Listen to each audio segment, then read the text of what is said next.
Lung cancer is the #1 cancer killer in the U.S., but there is hope. New screening guidelines and innovative treatments are saving lives. Joining us today on Second Opinion, primary care physician from the University of Rochester Medical Center, Dr. Lou Papa.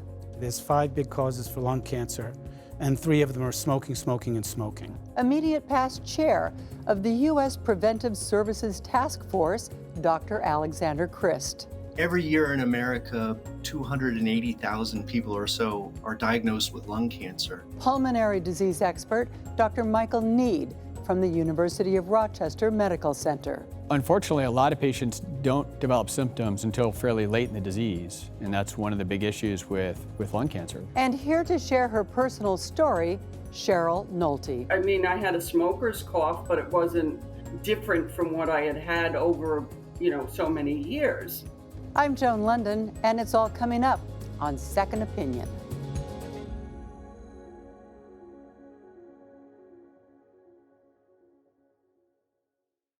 Thank you all so much for being here.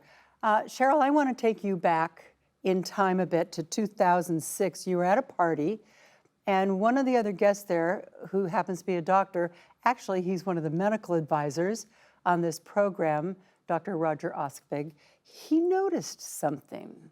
Tell us what was going on. What did he notice? He noticed that my fingers were clubbed. And it was funny because I had noticed this for a while, but I kind of thought it was because I had psoriasis under my fingernails. So I pretty much dismissed it.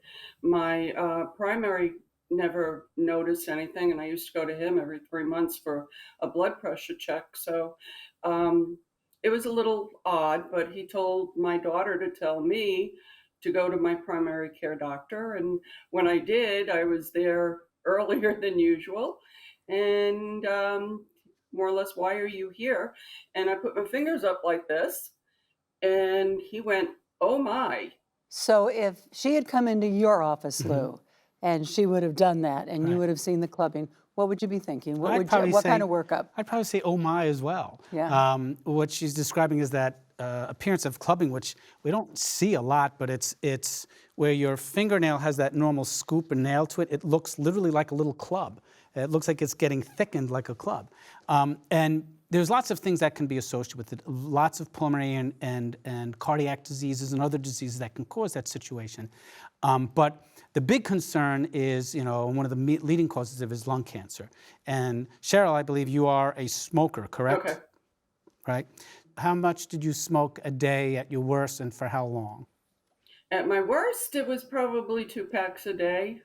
And I would say for at least 25, 30 years. Yeah. So it's pretty significant smoking. I mean, all history. told, I was smoking for 35. Right. All right, so that would be like a primary question Right. you would be going for, because Because you worry about lung cancer because of the clubbing. And I'd ask her if she's had any coughing or any shortness of breath or anything that could go along with lung cancer. what are the kind of tests that you would do? So I would examine her, because one of the things I'd want to look for is to see if her lungs sound different. Sometimes you may hear a focal wheeze, or you may hear the lung sounds different on one side of it, or her heart may sound abnormal, which may suggest heart disease. And I would start with a chest x-ray. It's a quick, easy test that would look for any abnormalities. So Cheryl, you went to the doctor. So what did he do? What kind of tests were run? The first thing he did was he said he wanted to do a CT. But then he said, well, with the insurance, you have to have an x-ray first because that's the way it goes. He asked me questions about whether or not I was having pains or anything, and I was totally asymptomatic. I mean, I had a smoker's cough, but it wasn't different from what I had had over, so many years. I had the x-ray. He called, he said, we believe it is lung cancer. I want you to have the CT. And I was sent to a thoracic surgeon. Now, in the end, in order to actually make that diagnosis, it's not made on a chest X-ray. No, or even necessarily just the CT scan? Correct. There's a lot of features on the CT scan that can look very, very suspicious for lung cancer, and a lot of features that may not look like lung cancer, but it's not definitive. You need tissue. You need tissue to get a diagnosis of what you're dealing with. I want to bring Dr. Need in. What are some of the symptoms that people would have with lung cancer, or are there necessarily symptoms? So unfortunately, a lot of patients don't develop symptoms until fairly late in the disease, and that's one of the big issues with lung cancer. So, symptoms that will classically go with lung cancer when they start developing could be the chronic cough. She described a smoker's cough. So how do you differentiate a smoker's cough from a cough that's something new and could be cancer? Increasing shortness of breath. Sometimes when you're coughing, you may cough up blood. A new chest pain, a funny ache.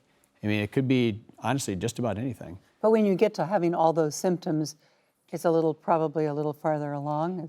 That's the difficulty? It is. So unfortunately, once you get to that stage where you're having symptoms, you've often gotten to the point where you've got advanced disease when you're showing up at your doctor's. Lou, what are the main causes? So I always, when I educate people about lung cancer, I say there's 5 big causes for lung cancer, and 3 of them are smoking, smoking, and smoking. So smoking is far and away the biggest cause. And there are other things. There's environmental things like radon, and if you were exposed to older means of radiation, asbestos, and some other environmental agents that are related to. But smoking far and away wins that race. Well, in these days, I have to ask, what about vaping? So vaping is a great question. Vaping hasn't been around enough to know if it increased their risk, because remember, the majority of people that are vaping, and quite honestly, that are being targeted, right, with bubble gum flavored and cherry berry, it's not for us, are young individuals. So we have to wait and see. So it's not people who said, I don't want to smoke anymore because of the damage it's doing to me, I'll do the vaping. Right.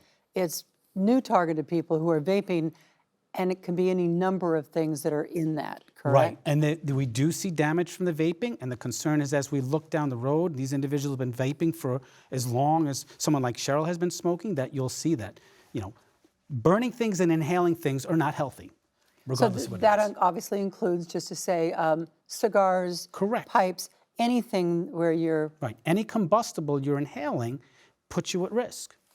So, Dr. Christ, let me bring you in here.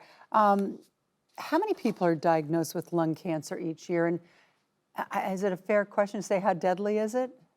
Oh, yeah, those are great questions. So every year in America, 280,000 people or so are diagnosed with lung cancer. Wow. And I think what's really important to know is that 136,000 men and women die every year from lung cancer. And that makes lung cancer the #1 cancer killer of men and women in America. It's more, collectively, lung cancer kills more people than colon, breast, and prostate cancer all combined. So it's a devastating disease and something that we need to do something about. Dr. Need, if a person doesn't have symptoms, as you say, it's quite often that they don't, then how do you get a diagnosis early enough in order to have a good prognosis? John, that's a great question. So screening, right? So we're very good at screening for colon cancer. We're very good at screening for breast cancer. We have screening for lung cancer, but we're not sort of doing that as much as we should be at this point. We actually have Dr. Christ here, Yeah, because Dr. Christ, you are on the U.S. Preventive Services Task Force, and that's the task force that released some new screening guidelines in early 2021. And that's the first time those guidelines have changed, I believe, since like 2013. So tell us about how did it change? Yeah, that's correct. So actually, the U.S. Preventive Services Task Force started recommending screening for lung cancer with the low-dose CT in 2013, and 2020 was an update. And the change is that we started recommending screening at a younger age and a lower number of PAC years for people to be screened. So the way the guideline works is that we're recommending that anyone age 50 to 80 who has a 20 PAC year history of smoking, who currently smokes or quit smoking within the past 15 years, and is healthy enough to undergo treatment and diagnosis, should talk with their doctor and consider being screened for lung cancer with a low-dose CT. So let's just talk about what you mean by 20 PAC year. Yes. Yeah, so a PAC year is, it's an estimation of how many packs of cigarettes per day a person smoked on average for how many years. It can be difficult to calculate, but we heard Cheryl say that she smoked for 35 some years and that she smoked somewhere between 1 and 2 packs per day. So, that'd roughly be a pack and a half a day for 35 years. So, 50, 60 pack years. That's how that would be calculated. So this is a pretty significant change going from 30 pack years to 20 pack years. That means you're going to be screening a lot more people, and you went from 55 down to 50? That's correct. Yes. And basically, there are 14 million Americans who are eligible for lung cancer screening. And as Dr. Need was saying, we don't do very well with this. So really only about 15 to 20% of people who should be screened have been screened. If you compare that with colon cancer, as a nation, we're at 60%, and breast and cervical cancer is more like 70 to 80%. So we have a long way to go to try and improve our screening for lung cancer. So a couple of things I noticed, though, that really kind of stood out to me. Despite smoking less, there is evidence that Black adults who smoke are at higher risk for lung cancer than white adults. Like, what accounts for that? Well, we don't know exactly what accounts for that. Some of that has to do with the exposures to cigarettes. As Dr.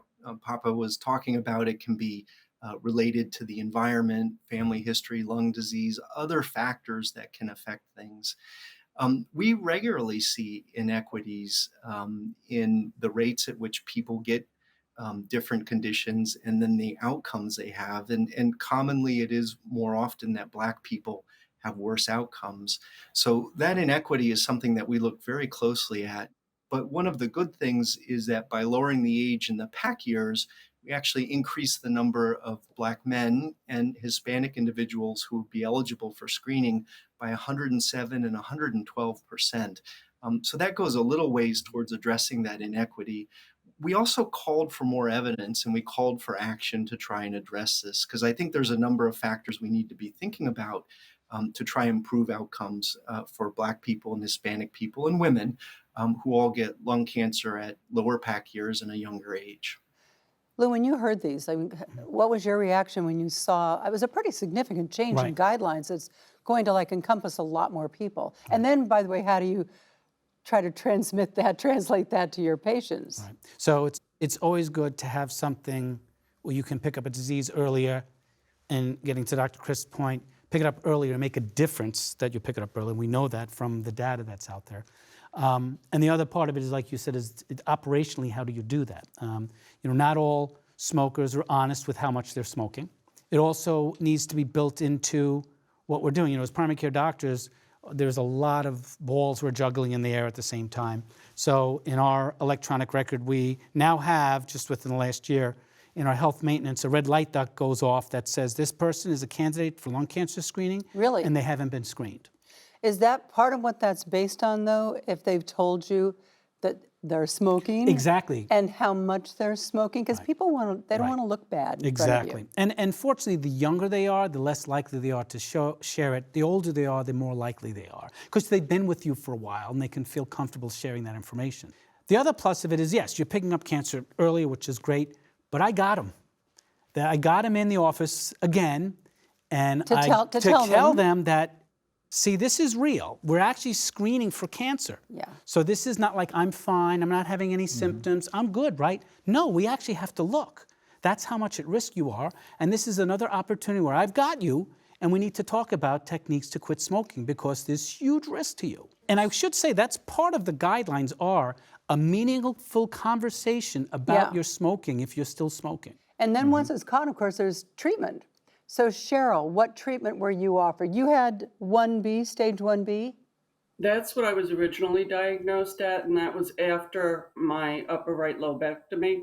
I had to go back for follow-up CTs, and it lit up like a Christmas tree. Okay. And they wound up, he said I need to do a biopsy, wound up getting restaged as stage 3. I went on daily radiation treatments, and I was on weekly carbotaxol. All right, so you were taking chemo when you went back and it came back again. both radiation and chemo. Chemo and radiation, yes. This was in 2006, Dr. Need. How have treatments changed since then? That's a great question. So treatments have changed dramatically. And I would say from the beginning, from when she was first diagnosed, all the way through to treatment now, I think things have changed dramatically. So at this point, when she first would have presented, after that CT scan, she probably would have had a PET scan, mediastinal Right. staging at that point, maybe even non-invasively with bronchoscopy, just to make sure that everything was clean. And then after that, we're collecting tissue and we're looking for molecular markers to help guide therapy. So we no longer just use, and I'm not a medical oncologist, I'm a pulmonologist, but my colleagues no longer administer just straight chemo. Now we're looking for targetable mutations. Is there an EGFR mutation in an adenocarcinoma that we can target specifically for this patient? Are there immune checkpoint inhibitors that we can give somebody? Which is the exact cancer that I had. Yeah, see, Yeah. so That's now, the cancer that I had. But they didn't have all of this Yeah. back then. It was Right. just, boom, you went chemo radiation. so I mean, look, I had triple negative breast cancer 7 years ago. There are treatments now that didn't exist Right. when I was diagnosed. So, but these are amazing. These are also kind of, as I'm listening, screenings that you have available to you now. They're almost like screenings so you can decide which way to go, right, doctor? You mean as far as with the therapy? Yeah. Yeah, absolutely. So, when we go in to do a biopsy now, if we're doing a relatively non-invasive approach, with a endobronchial ultrasound camera, it's not just did we make a diagnosis, it's did we get enough tissue so that the pathologist can run their gene arrays and do all the stains they need to so we can offer the patient the best therapy possible. Genetic fingerprint. Genetic fingerprint, Genetic which can fingerprint. tell you so much these days, and Yep. which can tell you, doctor, what treatments to go with. Exciting. I Absolutely. mean, this is that you get to personalized treatment. Lou, what do you tell one of your patients that comes in and you can lay all this out and they just feel that they've smoked for so long, like what the heck good is it going to do to stop now? So, one, we talk about screening. Two, I tell them there hasn't been a single study that shows that it's ever too late, right? Even a recent study came out that showed that if you had stage 4 lung cancer and you stopped smoking versus you continued smoking, if you continued smoking, you died faster. It's never too late to quit smoking. And, we're talking about lung cancer, but remember, smoking, is an equal opportunity, carcinogen. Destroyer, yeah. There's multiple cancers that are associated with it, not to mention heart disease and stroke. So it is probably the single most critical lifestyle intervention you can make to improve your life expectancy and improve your well-being. Never too late. Absolutely. And Joan, I'll add, the task force has a recommendation for clinicians to screen and counsel patients about smoking cessation. And then, when I'm seeing patients, another thing that I'll often say is the average person who quits smoking has tried 7 times before. So a lot of times people come in and they say, well, I've tried and it didn't work, and they just give up on it. And they should feel reassured that just because it didn't work before, it doesn't mean that they can't quit now. Dr. Chris, when you make these recommendations, you've looked at lots and lots of statistics. What does those statistics tell you about racial disparities in lung cancer, both the screening, the diagnosis, and the treatment? The task force, as part of its mission, really has addressing health equity. And we always start each recommendation with looking for the people who are most likely to get and suffer from conditions. And we always look for evidence to try and find, are there things we should do different?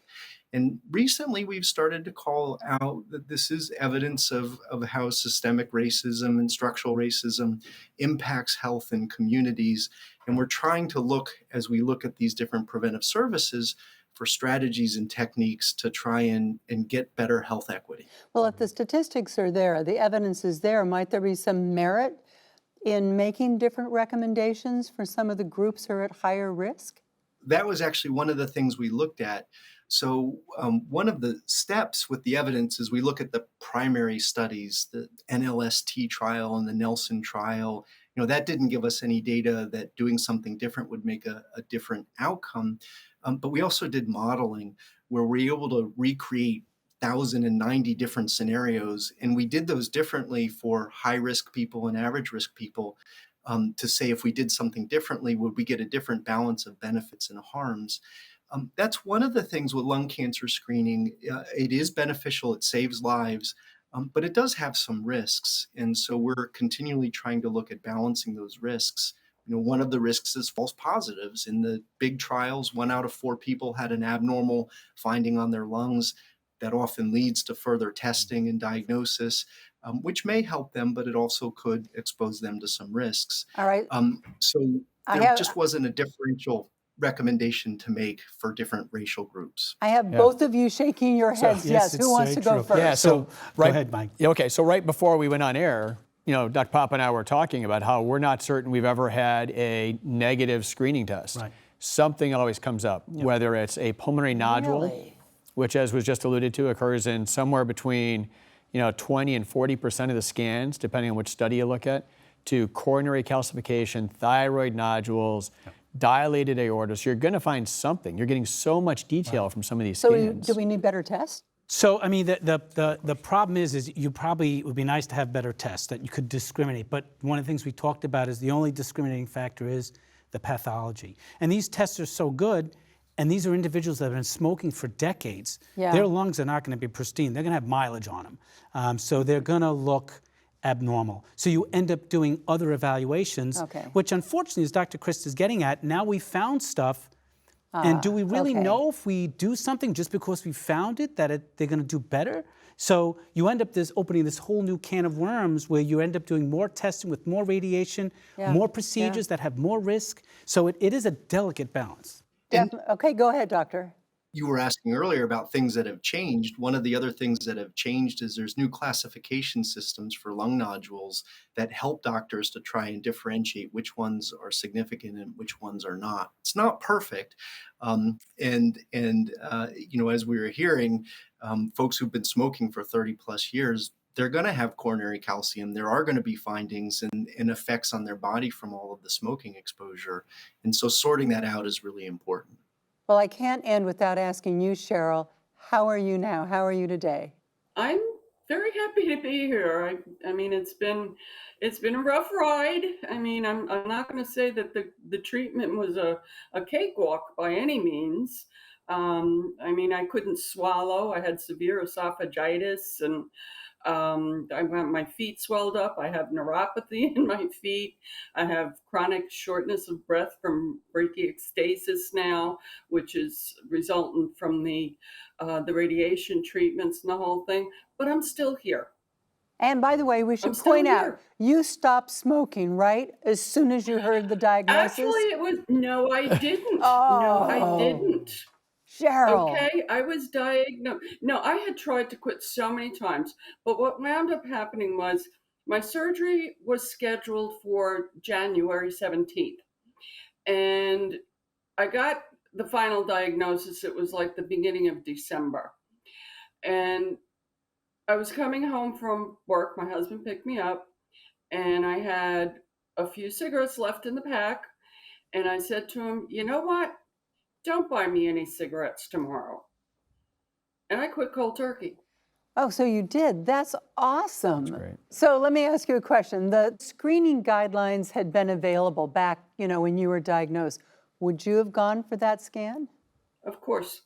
Of course. I mean, I go for mammograms. I go for, all sorts of other, preventative measures type of a thing. If they were available, I would go. I still go. I'm now out of the zone, I believe, for the last CT, the low dose CT.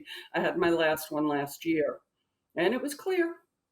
Yes, I'm going to say Doctor? congratulations, because that means that your risk after 15 years of being cigarette-free is low enough. You don't need to be screened. Such good news. That's a great way to end, Cheryl. We wish you much good health.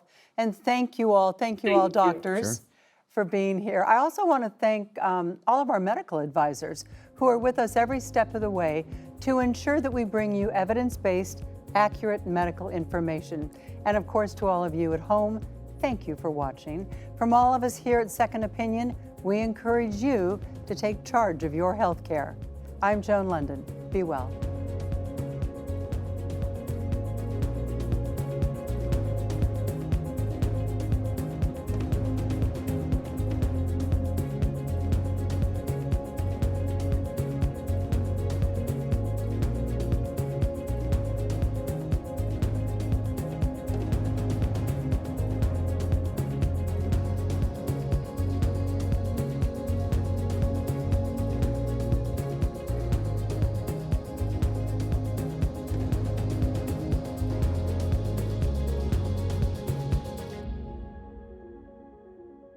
Find more information about this series at secondopinion-tv.org.